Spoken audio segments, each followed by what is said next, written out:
Bismillahirrahmanirrahim. Assalamualaikum warahmatullahi wabarakatuh. Nama saya Laila Kutrinada dari Lokal PBA 5B ingin menjelaskan tentang distribusi frekuensi.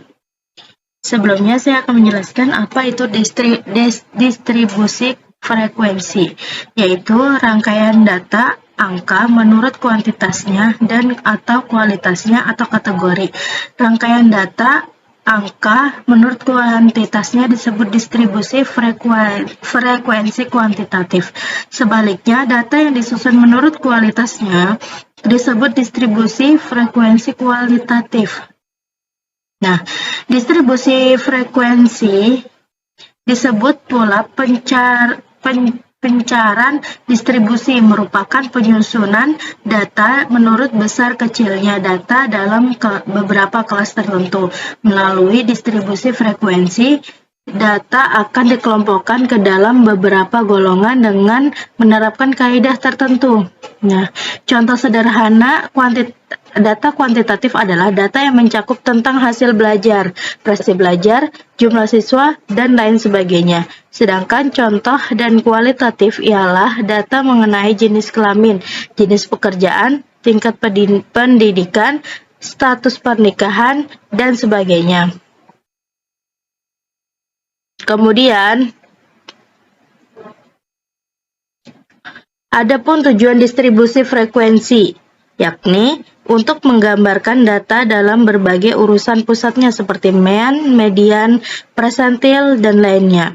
Untuk yang kedua, untuk memudahkan dalam penyajian data, mudah dipahami dan dibaca sebagai bahan informasi, menyederhanakan bentuk dan jumlah data sehingga ketika disajikan kepada para pembaca dapat dengan mudah atau dinilai.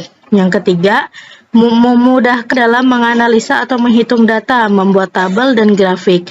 Yang keempat, agar ciri penting data tersebut dapat segera terlihat. Yang kelima, untuk memberikan gambaran yang khas tentang bagaimana keragaman data. Yang keenam, untuk jadi pedoman pengujian statistik selanjutnya. Kemudian adapun jenis distribusi frekuensi. Yang pertama, distribusi frekuensi kumulatif. Yang kedua adalah distribusi frekuensi relatif. Adapun langkah-langkah membuat sampel data pada Microsoft Excel. Sebelumnya kita lihat dulu datanya yang ada pada Microsoft Excel. Di sini terdapat jenis kelamin, pendidikan, dan pekerjaan.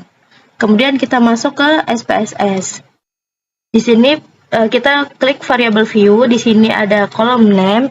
Kita tulis JK yang pertama. Terus bagian kolom kedua kita tulis pendidikan. Dan bagian kolom ketiga kita tulis pekerjaan. Nah, kemudian desimalnya kita ubah menjadi 0. Pada kolom label kita tulis kepanjangan dari variabelnya JK, yaitu jenis kelamin. Terus yang kedua pendidikan, dan yang ketiga pekerjaan.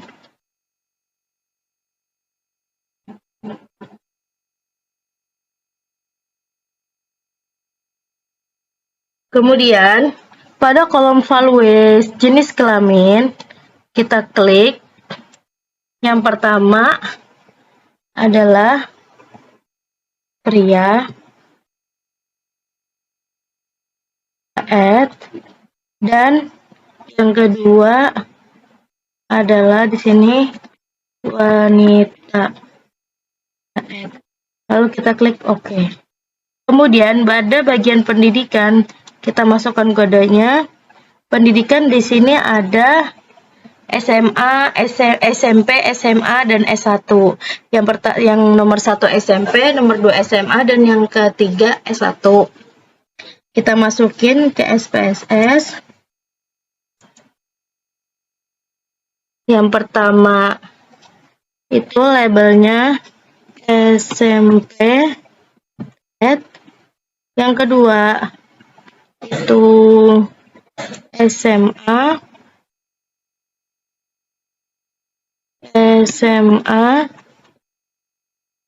Dan yang ketiga adalah S1.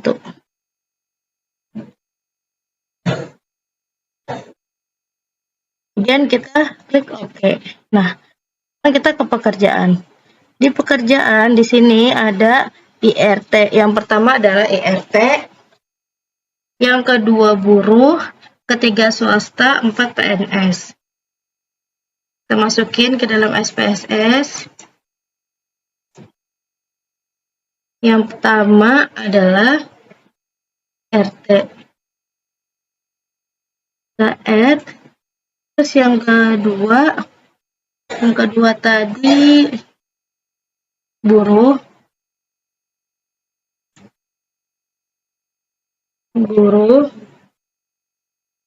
Yang ketiga swasta.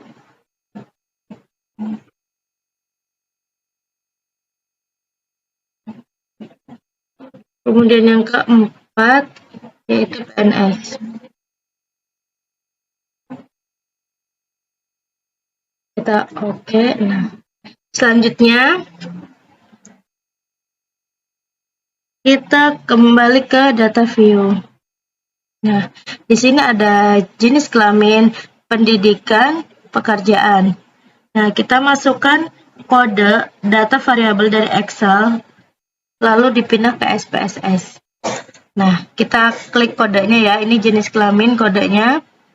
Kita copy, Ctrl C, kemudian kita masukin ke bagian sini, Ctrl V.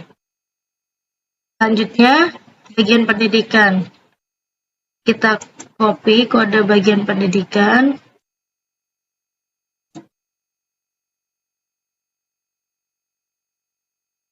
Kita taruh di SPSS bagian pendidikan, kita Ctrl V. Kemudian bagian pekerjaan, kita copy kodenya. Kemudian kita taruh di situ.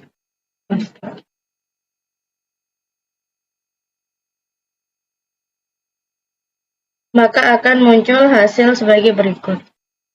Kemudian setelah itu kita klik Analyze. Kemudian pilih Descriptive Statistik. Kemudian pilih frekuensi. Nah, ini kita copy semua, Ctrl A. Kita pindah ke variabel. Kemudian klik statistik. Lalu pada kolom Central Tendency yang ini kita klik Mean Median Mode. Pada kolom dispersion yang ini di bawah, centang minimum dan maksimum. Lalu kita klik continue. Setelah itu, pada pilihan chart, kita pilih bar chart. Kemudian kita klik continue. Lalu kita klik OK. Maka akan muncul hasil output frekuensi.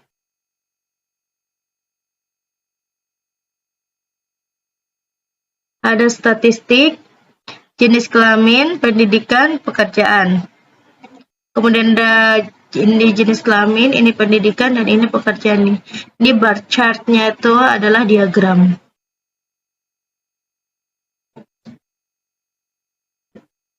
Kemudian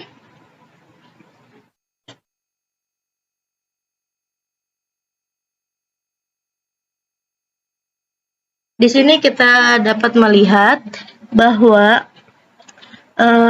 validnya, maksudnya signifikannya, jenis kelamin itu 10, pendidikan 10, pekerjaan 10. Nah, meannya itu 1,40, 2,0, 2,7. Dan berikutnya ini ada frekuensi tabel. Nah, ini kita bisa lihat di sini jenis kelamin pria wanita frekuensinya 6, 60,0. Kemudian di pendidikan ada yang SMA-nya 3, yaitu persennya 30%, 40%, 30%. Mungkin ini saja yang dapat saya sampaikan, kurang dan lebihnya mohon maaf. Assalamualaikum warahmatullahi wabarakatuh.